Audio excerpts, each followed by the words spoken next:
أقسم بالله العلي العظيم أن أؤدي مهماتي ومسؤولياتي القانونية بدفان وإخلاص، وأن أحافظ على استقلال العراق وسيادته، وأرعى مصالح شعبه، وأسهر على سلامة أرضه وسمائه ومياهه، والله على ما أقول شهيد.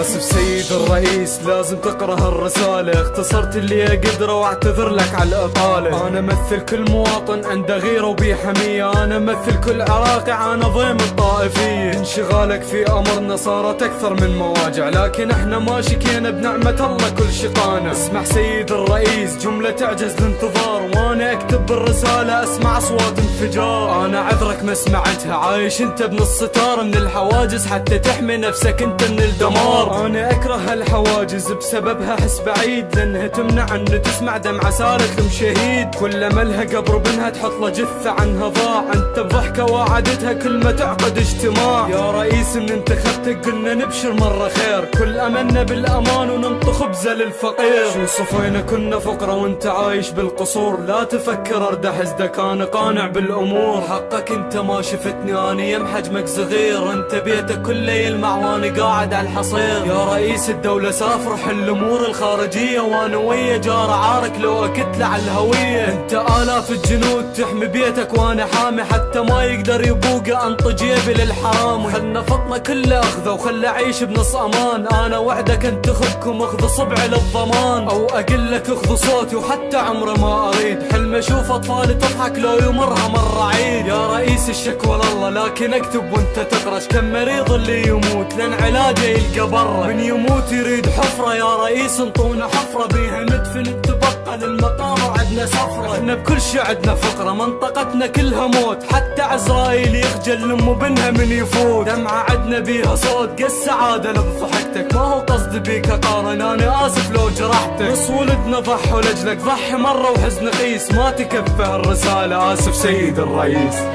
أشكر لكم ثقتكم الكريمة التي أوليتمونيها، وإن شاء الله سأكون دائما أحافظ على هذا القسم وعلى الدستور بجميع مواده. وما أستطيع القول هنا أن هناك مهمات كبيرة، مهمات أمنية وسياسية واقتصادية، وأرجو من هيئة الرئاسة على منهج رئاسة الدولة في طريقة التعامل مع جميع القضايا المصيرية والآنية. شكرا لكم وأنا ممتن لجميع